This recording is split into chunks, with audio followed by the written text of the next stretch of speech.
Having a family of my own, meaning that I have a son, means everything to me because it's what I've always wanted, and it makes my life make sense. And I couldn't imagine not having Jacob now. You know, he's so embedded into every aspect of my life, and you know, it's the first thing on my thought.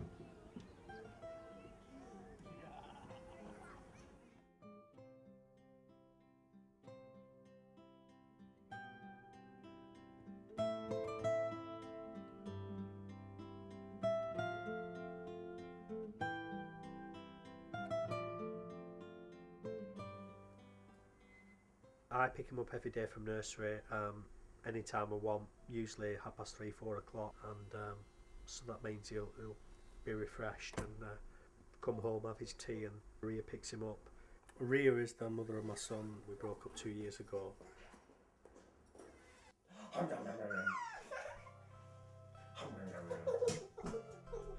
It's something quite special to know that there's this little person in the world that you've made, you know, with God's help, and you're responsible for, in that kind of position that I've always wanted to be that mature, you know, to be able to handle it, to be a good father, and to be the kind of person I always imagined I would become and be once I'd had that child.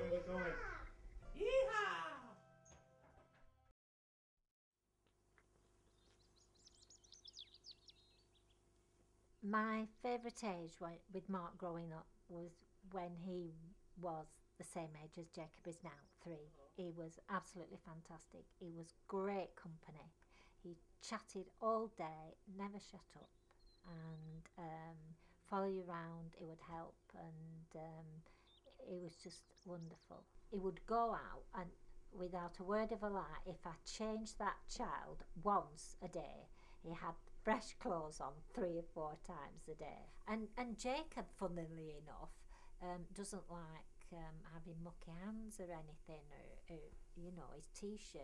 He's got, oh, grandma, like this, you know, and I'm thinking, oh, like father, like son, come here, grandma, change you, you know. This is Jacob at 2.5, and this is me when I was the same age. Looks like the same kid, eh? When his father died, it was when he was 11 and he was just about to go to secondary school, so that really affected him. I think Mark, because Mark didn't have his father to spend lots of time with him, I think Mark with Jacob just spends as much time with him as he possibly can, and Mark's a different sort of father to Jacob than his father was with him.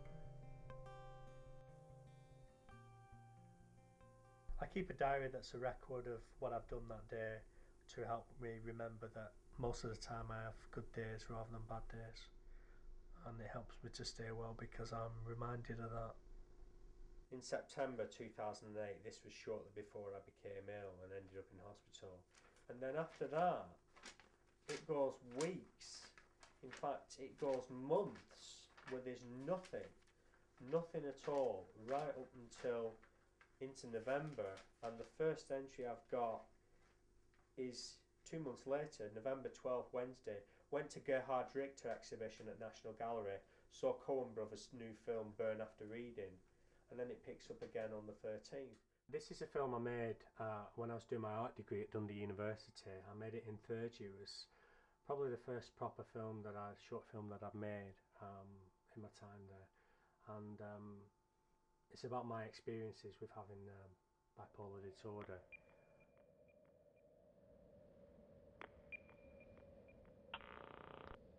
Bipolar disorder or manic depression is a term used by doctors to describe a form of mental illness in which sufferers experience extreme mood swings from a manic high to a depressive low. In between episodes, sufferers return to a normal mood state. Most of the time I go around in the bubble, and it's safe in the bubble. You know, I feel normal, I feel okay. Someone can come along and say something that'll upset you, that'll pop it. But it's also like a teacup, because more than a bubble, because you have an upturned teacup and someone can say something, it can be so small and neither here nor there, and it can come from off the TV, it can come from someone making a remark in your presence, and it gets under the teacup, it kind of prizes it open, and it's like a Pandora's box. It can unleash all kinds of paranoia, and which leads to a psychosis, and you know, a manic episode leading to a depressive episode. It can really upset you. Then. Yeah. Well, you know the only reason I'm not staying is because Mother's doing the chili bean thing. I felt the most emotion was probably when I thought I was going to lose my brother. When I saw him in hospital. He was that ill, he wouldn't eat anything, he was on a drip, he was in hospital. There was no amount of talking to that person, talking to Mark, that was going to get him to eat anything. He was on the road out of here. I mean, how that turned around, medication, I don't know. I've never seen him like that. And I hope to God I never have to see him like that again. That wasn't my brother.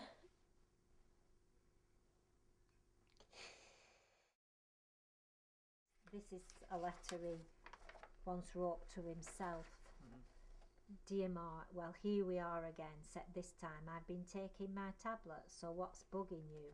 When he realised where he was, as he got a little bit better, Mark would say, have you come to take me home? And that was awful, because you couldn't take him home, you had to leave him there, and, you know, I would sort of get back in the car and think, oh, you know, it's my son in there, and I want to wave a magic wand and everything's going to be okay, and he's in such torment and I can't do anything about it. Somewhere in the blackest realms of night, where darkest dreams manifest in our feared nightmares, and in the depths of despair below, where the furies of fire are engulfed in a burning rage, the vilest sinners writhe in agony.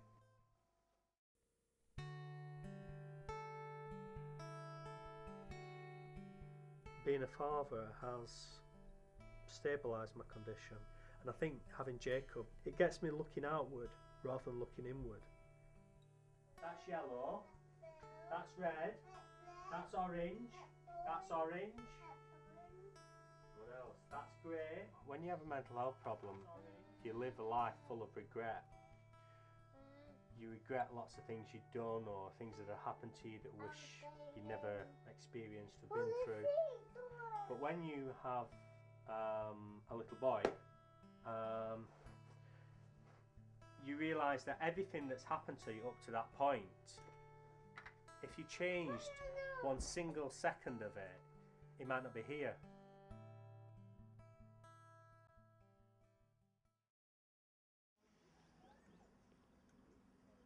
When Jacob was born, it made him grow up.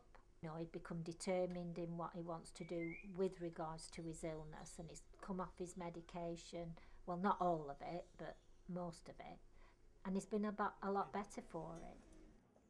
I don't know what type of monkey that is. I think it's a baboon. You know, he's other priorities now. It's not just about himself. He's got Jacob to think about. It's given a lot more focus to his life, that's for sure.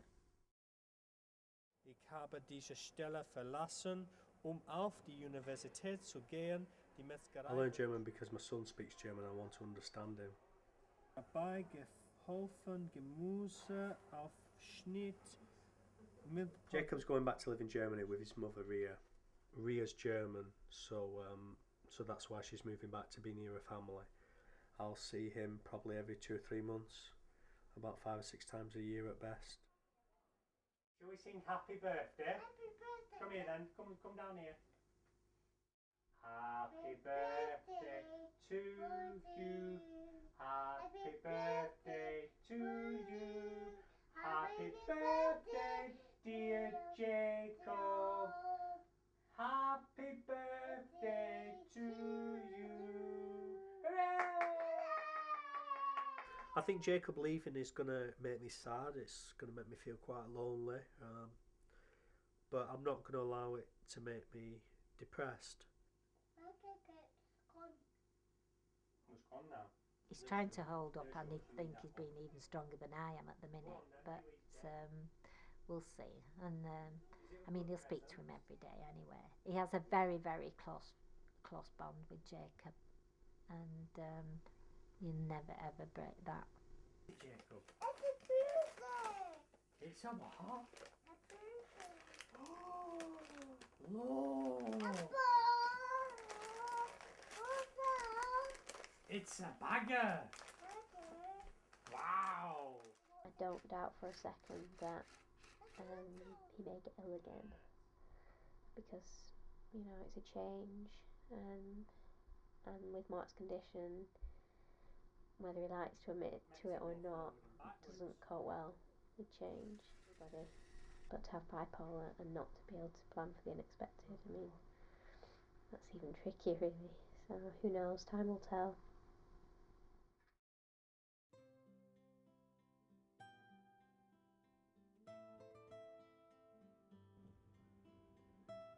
I'll always be looking out for him. I'll always, even though I'll be in Scotland and he'll be in Germany, even if I move to Germany, I'll always be looking out for him, even though there's that distance.